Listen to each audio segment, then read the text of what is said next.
Hi friends, welcome to my YouTube channel Nikki Gupta.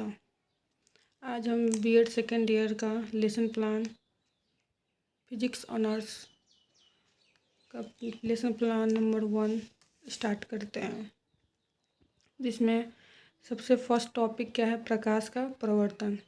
सबसे पहले हम लोग यहाँ पे विद्यालय का नाम, कक्षा, दिनांक, चक्र, विषय, अवधि कितना, मतलब ड्यूरेशन कितने मिनट का क्लास लिया जाता है वो, और टॉपिक में जो मेरा टॉपिक है प्रकाश का प्रवर्तन, उसके बारे में देखेंगे। सामान्य उद्देश्य में क्या लिखा जाता है कि बच्चों में कैसे विज्ञान के प्रति रुचि उत्पन्न करेंगे, उसे मतलब विज्ञान की उपयोगिता के बारे में कैसे बताएंगे, उसको मतलब कल्पना शक्ति के बारे में कैसे जागरूक करेंगे, उसके सोचने की क्षमता को कैसे जागरूक करेंगे कि बच्चे उस टॉपिक के बारे में कैसे सोच सके। इस चीज़ को मतलब सामान्य उद्देश्य में लिखा जाता है। तो सबसे पहले क्या लिखें? छात्रों में विज्ञान विषय के प्रति रुचि उत्पन्न करना।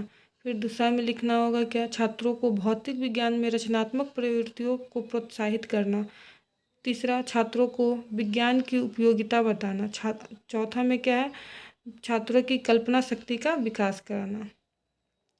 फिर जो टॉपिक रहेगा जिसके बारे में, उसको लिखना होगा। तो छात्रों को भौतिक विज्ञान के तथ्यों से परिचित कराना। अब विशिष्ट उद्देश्य में क्या होता है कि बच्चों को क्या समझाना है, कैसे करना है, वो चीज़ लिखा जाता है। तो बच्चों को प्रकाश के बारे में कुछ समझा पाएंगे। और फिर दूसरा में क्या? छात्रों को प्रकाश के विषय में विस्तार पूर्वक जानकारी देंगे या देना। और शिक्षण विधि में क्या लिखेंगे? प्रश्न उत्तरी विधि, व्याख्यान विधि, प्रयोगशाला विधि। और शिक्षण सहायक विधि में सामग्री में क्या? चौक, डस्टर, श्यामपट्ट, चार्ट आदि। और पूर्व ज्ञान मतलब छात्र प्रकाश के बारे में सामान्य जानकारी रखते हैं।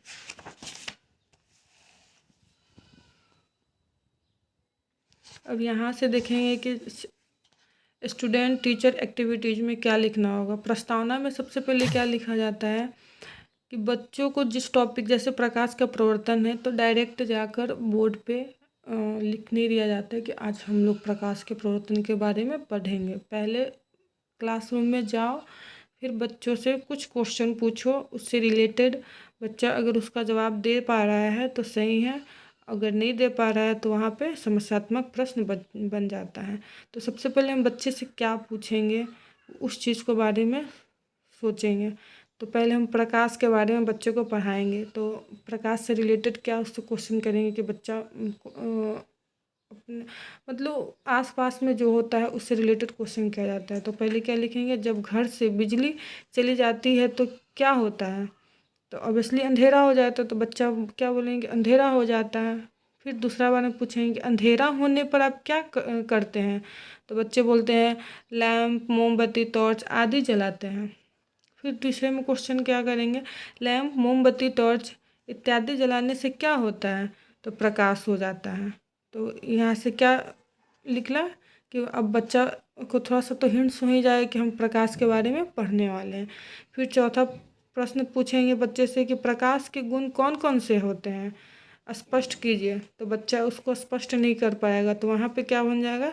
समस्यात्मक प्रश्न।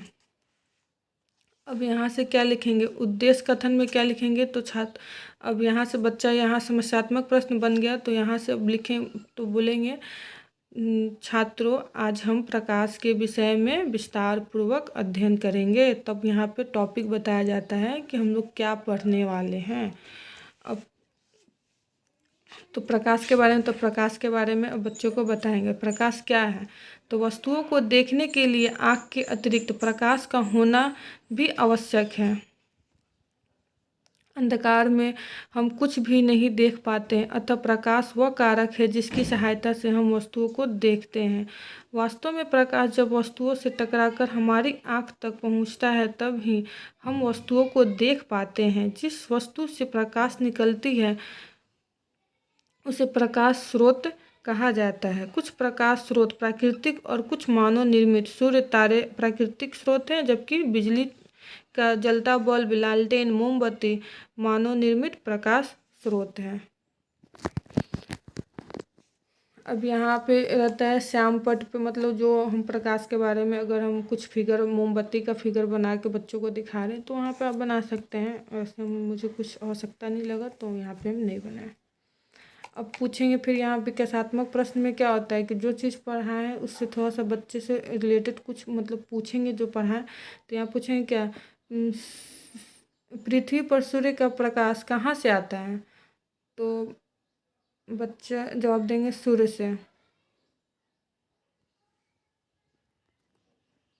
सॉरी, यहाँ पे देखेंगे पृथ्वी पर प्रकाश कहाँ से आता है, तो बच्चा क्या जवाब देगा, सूर्य से।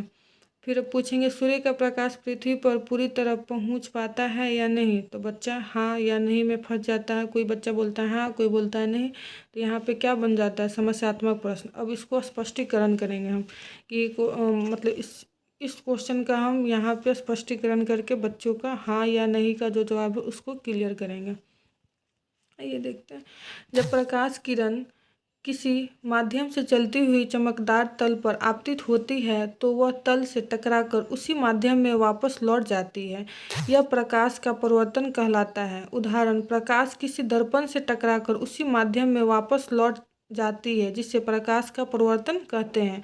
प्रकाश के परावर्तन में मुख्यतः परावर्तक तल होता है जिसमें आपतित किरण, परावर्तित किरण तथा आपतन बिंदु पर डाला गया अभिलंब तीनों एक ही तल में होते हैं तथा आपतन कोण परावर्तन कोण के बराबर होता है।